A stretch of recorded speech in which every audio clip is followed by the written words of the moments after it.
So यो हो Vivo को V29 र यसको प्राइस ट्याग रहेको छ 59 999 12 256 GB भेरिएन्टमा नेपालमा चाहिँ यही सिंगल भेरिएन्टमा आउँछ र यो हामीसँग भएको चाहिँ ब्लू कलर भेरिएन्टमा हो हैन। अब यो चाहिँ V27 को अपग्रेड हो र यो भिडियोमा चाहिँ म तपाईलाई अब फुल इन डेप्थ रिभ्यु दिन्छु लाइक के अपग्रेडहरु आएको छ हैन र कस्तो छ त यो फोन भनेर। So let's start with the cameras.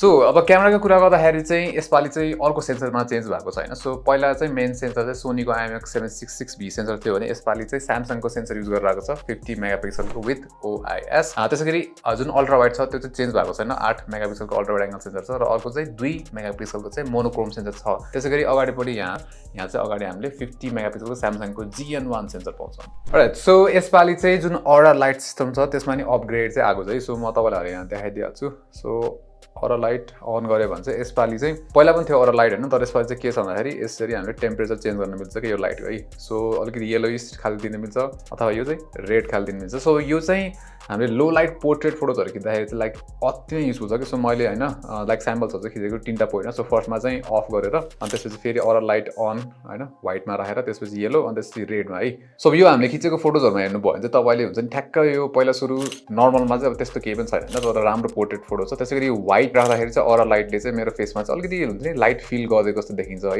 नेचुरलसँग compare गर्दा। र येलोमा चाहिँ अलिकति येलो स्टोन पनि देखिन्छ फेसमा। त्यसैगरी रेडमा राखे भने चाहिँ अझै वार्मर टोन देखिन्छ है। त्यसैगरी अब यो फोटोजहरु भन्दा अझै हामीले क्लोजअप्सहरु खिचे भने चाहिँ झन् मजाले देखिन्छ के। र ओभरअल यो पोर्ट्रेट्सहरु पनि दामी छ। इन्डोर लो लाइटिङमा यतिको पोर्ट्रेट्स चाहिँ निकै इम्प्रेसिभ हो। सब्जेक्ट सेपरेसन पनि राम्रो छ अनि ओभरअल जुन ब्लर छ नि एकदमै प्लिजिङ। अब फेसमा अलिकति स्मुथिङ त भइहाल्छ नि, तर इट्स फाइन। र अब यो पोर्ट्रेट फोटोजहरु त्यसले खतरा नै खिच्छ हैन, एकदम लो लाइटिङमा पनि। तर यसको जुन नर्मल क्यामेरा छ 50 मेगापिक्सलको त्यसले चाहिँ नर्मल फोटोजहरु राम्रो खिच्छ, डिटेल्सहरु राम्रो छ, कलर्सहरु पनि राम्रो छ, त्यस्तो ओभरली प्रोसेस देखिदैन हैन। जो निकै राम्रो छ क्यामेरा हैन। त्यसैगरी अल्ट्रा वाइड पनि यसपालि चाहिँ राम्रो लाग्यो मलाई हैन। 12 मेगापिक्सलको जुन अल्ट्रा वाइड एंगल सेन्सर छ त्यसले राम्रै फोटोजहरु खिच्छ, डिटेल पनि राम्रो छ, कलर म्याचिङ छ मेन क्यामेरासँग। अब अलिकति एजेसतिर हेर्यो भने चाहिँ हुन्छ नि त्यति धेरै डिटेल देखिन, तर इट्स फाइन है। त्यसैगरी अब यसमा चाहिँ नाइट मोड पनि मलाई इम्प्रेसिभ लाग्यो के। सो बाइ डिफल्ट चाहिँ यसले हुन्छ नि अटो मोडमा पनि लङ एक्सपोजर सर्ट चाहिँ खिच्छ है। सो हामीले नाइट मोड युज गरेर राख्नु चाहिँ पर्दैन, तर नाइट मोड युज गरे पनि त्यस्तो धेरै डिफरेन्स चाहिँ देखिने। तपाईले फोटोजहरुमा हेर्नु भयो भने चाहिँ खास चाहिँ त्यस्तो डिफरेन्स नोटिस गर्न, तर नाइट मोड पनि राम्रो खिच्छ। प्लस OIS भएको कारणले गर्दाखेरि चाहिँ त्यो ब्लर आउने चान्स पनि कम नै हुन्छ। सो यसको जुन सेल्फी छ त्यो पनि निकै इम्प्रेसिभ छ है, फोटोजहरु निकै शार्प खिच्छ। र यसमा चाहिँ के छ भन्दाखेरि वाइड पनि छ के फ्रेम। सो हुन्छ यो चाहिँ नर्मल हाम्रो 1x भएन, अब यो गरे भने चाहिँ यसले अलि वाइडर फ्रेम निकाल्छ। सो ग्रुप सेल्फीजहरु खिच्न पनि बेस्ट छ। त्यसैगरी सेल्फीमा चाहिँ तपाईले अब 50 मेगापिक्सल मोडमा खिच्छु भन्यो भने त्यो पनि पाउँछ हैन। जस्तै यहाँनिर चाहिँ अब हामीले मोडमा गएर चाहिँ हाई रेजोल्युसन भनेर थिच्नु पर्छ। सो यो चाहिँ मलाई अलिकति झ्याउ लाग्यो हैन, किन भन्दाखेरि चाहिँ यही बाहिर यही टगलमै 50 मेगापिक्सल भनेर दिएको भए चाहिँ बेटर हुन्थ्यो है। नत्र ओभरअल यसको सेल्फीजहरु पनि निकै इम्प्रेसिभ छ। र अर्को राम्रो कुरा भनेको चाहिँ यसमा चाहिँ हामीले जुन सेल्फी क्यामेरा छ त्यसमा चाहिँ अटो फोकस पनि पाउँछ कि। सो यस्तो गर्यो भन्छ हैन, अब यहाँले अटो फोकस पनि छ है। सो अटो फोकसले पनि ट्र्याक चाहिँ गरिरहेको हुन्छ र हामीले यसरी चाहिँ मिलाउन मिल्छ। सो त्यो एउटा पनि एडभान्टेज चाहिँ छ यसमा। र यसको चाहिँ भिडियोजहरु पनि इम्प्रेसिभ छ। सो मेन क्यामेराबाट चाहिँ हामीले 4K 30 FPS सम्म खिच्न सक्छौं हैन। र हुन्छ नि यसमा EIS ले मजाले काम गर्छ, हुन्छ नि राम्रै छ। हामीले प्यानहरु गर्दाखेरि अब हिड्यो भने अफ कोर्स अलिकति त्यो सेक इन्ट्रोड्युस हुन्छ, तर जस यो प्राइसको लागि चाहिँ स्टेबलाइजेसन यसको राम्रै छ है। अल्ट्रा वाइडमा त अफ कोर्स अब 1080p मा मात्र खिच्न पाउँछ हामीले, 4K चाहिँ छैन, तर अल्ट्रा वाइडमा चाहिँ झन् अब स्टेबलाइजेसन अफ कोर्स दामी भइहाल्छ। त्यसैगरी यसको चाहिँ अगाडिपट्टि पनि हामीले चाहिँ जुन 50 मेगापिक्सलको क्यामेरा छ त्यसबाट नै हामीले 4K 30 भिडियो खिच्न मिल्छ हैन। र निकै क्रिस्प आउँछ, दामी आउँछ। जस भ्लगिङहरु गर्नको लागि चाहिँ I think one of the best नै फ्रन्ट क्यामेरा हो यसको हैन यो प्राइस रेन्जमा। तर फ्रन्ट क्यामेराबाट स्टेबलाइजेसन भने चाहिँ राम्रो हुँदैन है। सो स्टेबलाइजेसन चाहिँ राम्रो छैन, सेकी आउँछ फुटेजहरु। तर ओभरअल यसको पुरै हुन्छ नि front camera, rear camera, videos, portrait फोटोजहरु चाहिँ इम्प्रेसिभ नै छ। अब चाहिँ डिजाइनको कुरा गरौँ है त। सो V29 चाहिँ V27 जस्तो जस्तो देखिन्छ हैन। अलिकति चेन्ज भनेको चाहिँ अब यो क्यामेरा मोड्युलमा हल्का चेन्ज गरेको छ है। र अरा लाइट चाहिँ यतापट्टि हाल्दिएको छ अहिले, यो लेन्स यतापट्टि शिफ्ट भएको छ है। र यसपालि चाहिँ हामीसँग कलर चेन्जिङ भेरिएन्ट चाहिँ छैन। सो यो चाहिँ ब्लू भेरिएन्टमा चाहिँ कलर चेन्जिङ इफेक्ट चाहिँ छैन यसमा है। यसमा चाहिँ हामीले पार्टिकल इफेक्टहरु चाहिँ देख्न सक्छौं यहाँनिर अलिकति है। र यसमा अब हेर्दाखेरि ग्लोसी देखे पनि यसमा ग्रिप चाहिँ राम्रो छ है। सो त्यो चाहिँ राम्रो भयो। र ओभरअल यसको जुन थिकनेसहरु छ र एभ्री हुन्छ नि अब लेन्थहरुदेखि लिएर V27 सँग एकदमै सिमिलर छ है। त्यसैगरी अब अगाडिपट्टि हेर्यो भने चाहिँ यसपालि चाहिँ कर्भ डिस्प्ले दिएको छ।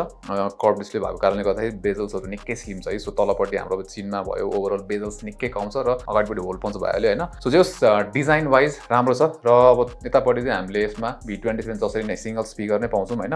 डुअल स्पिकर दिएको भए चाहिँ बेस्ट नै हुन्थ्यो, तर यसमा चाहिँ सिंगल स्पिकर सेटअप हो र एभरेज छ, ठिकठाक V27 जस्तो नै लाग्यो मलाई क्वालिटी चाहिँ। र यसमा अर्को भनेको चाहिँ अब इन डिस्प्ले फिंगरप्रिन्ट सेन्सर भइहाल्यो र यो चाहिँ मजाले काम गर्छ है। Like I think one of the best fingerprint sensor चाहिँ भिभोमै हुन्छ जस्तो लाग्छ मलाई। अब V29 को चाहिँ डिस्प्ले पनि राम्रो छ। यसपालि कर्भ डिस्प्ले भइहाल्यो 6.78 इन्चेस। त्यसै गरी यसमा चाहिँ हामीले अब एज 10 प्लस सपोर्ट पनि पाउँछौँ। 120 हर्ट्ज रिफ्रेस रेट भइहाल्यो र 1 बिलियन कलर सपोर्ट गर्छ है। त्यससँगै यसमा चाहिँ हामीले 2160 हर्जको PWM डिमिङ पनि पाउँछौँ र एज 10 प्लस त भइहाल्यो। सो जस अब डिस्प्ले चाहिँ यसको दामी छ के, लाइक हुन्छ नि हाम्रो ब्राइटनेसको कुरा गर्ने हो भने चाहिँ यसमा पिक ब्राइटनेस 1300 निट्सको दिएको छ, जुन भन्ने मोर देन इनफ हो। सो तपाईँले चाहिँ हुन्छ नि बाहिर घाममा चलाउँदाखेरि पनि केही इस्युजहरू चाहिँ हुँदैन है। सो एमुलेट कलरको रिप्रोडक्सन जुन कलर हुन्छ निकै राम्रो छ, इम्प्रेसिभ नै छ। त्यसै गरी यसमा अर्को राम्रो कुरा भनेको चाहिँ 1.5K रेजोल्युसन दिएको छ क्या। सो त्यसले गर्दाखेरि चाहिँ तपाईँको हुन्छ नि अब यो साइज, स्क्रिनको साइज ठुलो भए पनि खासै त्यस्तो इस्यु हुँदैन, लाइक सार्प देखिन्छ के, हुन्छ नि यो डिस्प्ले हेर्दाखेरि पनि एकदम सार्प देखिन्छ। अब यसमा मलाई एउटा इस्यु लागेको चाहिँ के छ भन्दाखेरि जस्तै 120 हर्ज रिफ्रेस रेट छ होइन, र स्मार्ट स्विचमा राख्यो भने चाहिँ यसमा के हुन्छ भन्दाखेरि जस्तै अब अहिले स्मार्ट स्विचमा राख्दाखेरि चाहिँ धेरै जस्तोमा चाहिँ 120 चल्दैन क्या एपमा होइन, 120मा चलिरहेको हुँदैन। इभन यो मेनुमा पनि 90मा चलिरहेको हुन्छ र 120मै राख्यो भने पनि हामीले म्यानुअली होइन, जस्तै यो मेनुमा चाहिँ 19 छ कि अहिले। सो यो चाहिँ मैले स्क्रिन म्यानुअली 120 हर्जमा राखेको छु, तल यहाँ अहिले मेनुमा 90 छ है। अब यहाँभित्र कुनै एपमा चाहिँ गयो भने चाहिँ अब यहाँ अझमा एप ड्ररमा पनि 90 नै छ होइन। अब यहाँ मेनुभित्र जाँदाखेरि पनि यो स्विच भएको छैन कि 120मा जाँदा गएको छैन कि। अब यहाँभित्र डिस्प्ले एन्ड ब्राइटनेसमा गएपछि चाहिँ बल्ल 120मा गयो होइन, र यहाँ हेर्नु चाहिँ स्क्रिन चाहिँ मैले 120मै हाल्ला छु है। सो यो इस्यु चाहिँ मैले भेटेँ यसमा है।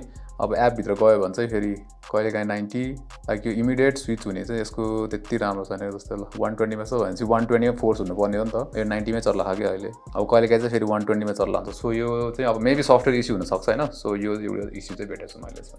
अब पर्फर्मेन्समा चाहिँ के छ भन्दाखेरि Vivo V29 यसपालि स्न्यापड्रागनको 778 5G चिपसेट युज गरिरहेको छ होइन। पहिला चाहिँ V27मा चाहिँ डिमेन्सिटीको 7200 युज गरिरहेको छ। अब कम्पेरिजन गर्ने हो भने चाहिँ खासमा डिमेन्सिटी 7200मा चाहिँ अलिकति पावरफुल नयाँ कोर्सहरू युज गरिरहेको थियो होइन, तर चाहिँ थोरै थियो त्यो पावरफुल कोर्सहरू चाहिँ। तर 778 5Gमा चाहिँ पावरफुल कोर्सहरू चाहिँ अलिक धेरै युज गरिरहेको छ, तर पुरानो हो कि यो चाहिँ होइन, पुरानो चिपसेट हो नि त। सो यसले गर्दाखेरि चाहिँ बेन्चमार्कतिर हेर्ने हो भने चाहिँ कुनै कुनैमा चाहिँ हुन्छ नि V27 चाहिँ माथि देखिन्छ भने, कुनै मल्टी स्पेसली मल्टी कोरमा चाहिँ V29 अलिकति अगाडि देखिन्छ। सो पर्फर्मेन्स त्यस्तो धेरै ग्याप चाहिँ छैन है। अब डेली लाइफमा युज गर्दाखेरि त खासै केही फिलै हुँदैन, स्मुथ छ, मजाको छ है। लाइक झन् मल्टिटास्किङ गरे पनि मजाले चल्छ, हामी जे सुकै गरे नि एकदमै इजी स्मुथ छ यसको पर्फर्मेन्स। अब कुरा गरौँ गेमिङको। अब गेमिङको लागि चाहिँ हामीले गेन्सन इम्प्याक्ट लो ग्राफिक्समा 60 FPS लिमिट राखेर ट्राई गरेको थियौँ फर्स्टमा होइन, र फर्स्ट 2 मिनटमा चाहिँ एभरेज 55 जस्तो दिइरहेको थियो FPS, र फ्रेम ड्रप्सहरू पनि थियो है, 2-3 चाहिँ सार्प ड्रप्सहरू पनि थियो। अब 3.5 मिनट जस्तो खेल्छेपछि चाहिँ 40 FPS मा एकदमै झर्छ होइन, टिप हान्छ, र त्यसपछि चाहिँ 40 कै रेन्जमा लिमिट भइरहेको हुन्छ कि एन्टायर गेम प्ले है। सो जतिखेर 40 FPS झरेको थियो त्यतिखेर चाहिँ म्याक्स टेम्परेचर पनि एकदम म्याक्सिममै पुगेको थियो, 57 पुगेको थियो, र यसपछि चाहिँ एभरेज FPS पनि ड्रप भयो र टेम्परेचर पनि ड्रप भयो। सो यो चाहिँ आई थिङ्क थ्रटलिङ गरेको। सो ओभरअल 20+ मिनट्सको गेम प्लेमा चाहिँ एभरेज FPS 42.4 थियो, र यही सेम टेस्ट गर्दाखेरि हामीले V27 चाहिँ 41.8 पाएको थियौँ। सो आई थिङ्क अब एकदम मार्जिनल गेम प्ले चाहिँ बेटर छ। अब PUBG मोबाइल चाहिँ हामीले एक्सट्रिम अप्सनको लागि स्मुथ ग्राफिक्समा खेल्न पर्ने हुन्छ, HDR सम्म चाहिँ हामीले अल्ट्रा FPS मा खेल्न मिल्छ। अब स्मुथ एक्सट्रिममा एभरेज FPS 59.2 थियो, र यसमा चाहिँ पर्फर्मेन्स ड्रपहरू केही पनि देखिएन, गेन्सन इम्प्याक्टमा जस्तो निकै स्मुथ चल्छ। र हुन्छ नि हामीले V27 टेस्ट गर्दाखेरि चाहिँ 55 जस्तो थियो एभरेज FPS PUBGमा, र अल्ट्रा FPS HD सेटिङमा खेल्दाखेरि चाहिँ V29मा 39.8 FPS थियो average, which is nice.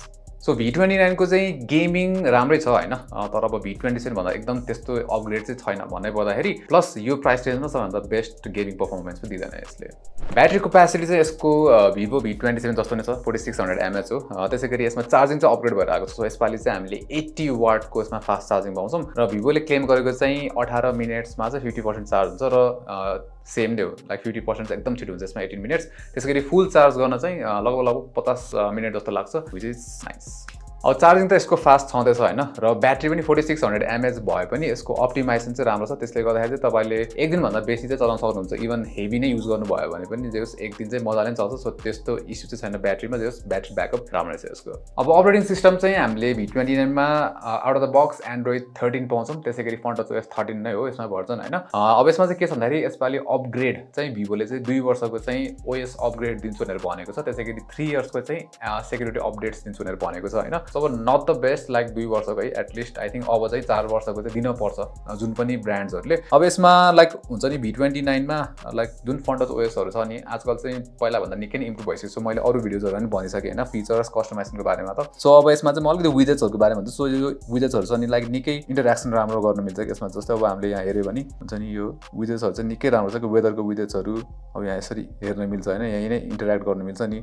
So यो विजेट्सहरू चाहिँ मलाई राम्रो लाग्यो यसपालि। नत्र त अब हामीले लाइक सेम नै नै हो सिमिलर पहिला V27 मा अब कस्तो हुन्छ front touch OS 13 Android 13 version त्यस्तो चेन्जेसहरू केही पनि छैन कस्टमाइजेसन अप्सनहरू जुन फिङ्गरप्रिन्ट सेन्सरको छ त्यसै गरी चार्जिङ एनिमेसनहरू छ त्यो सब सेम नै हो जस केही पनि बग्सहरू चाहिँ भेटेको थिएन मैले यसमा हैन अहिलेसम्म चाहिँ सो जस OS पनि स्मुथै छ यसमा सो Vivo V29 चाहिँ हुन्छ नि एउटा क्यामेरा फोन हो हैन र अफ कोर्स Vivoको चाहिँ अलिकति प्रिमियम प्राइस ट्याग हुन्छ सो 60000 मा Vivo V29 चाहिँ क्यामेरा पर्फर्मेन्स चाहिँ एकदमै राम्रो डेलिभर गर्छ है मेन क्यामेरादेखि लिएर फोटोज भिडियोज पोर्ट्रेट्सहरू सब राम्रो छ इभन फ्रन्ट क्यामेरा पनि अति नै दामी छ सो तपाईँले क्यामेरा फोन खोजिराख्नु भएको छ भने चाहिँ V29 लिँदा राम्रै हुन्छ हैन त्यसैगरी अब यसको अरू कुरा पनि नराम्रो छैन के सो हुन्छ नि कम्प्लेन गर्ने ठाउँ चाहिँ खासै छैन अब यसमा तपाईँले पर्फर्मेन्स पनि राम्रै पाइराख्नु भएको छ अफ कोर्स त्यो जुन भ्यालु प्रोभाइड गर्ने कुरामा चाहिँ यो पहाडी नै पर्छ हैन यो भन्दा सस्तोमा तपाईँले सिमिलर सेमै चिपसेट पाउनुहुन्छ तर तपाईँलाई एज अ ओभरअल हुन्छ नि सब डिस्प्ले पनि राम्रो छ पर्फर्मेन्स पनि राम्रो छ र क्यामेरा चाहिँ दामी चाहिएको छ भने V29 चाहिँ चेकआउट गर्दा हुन्छ टेक लेग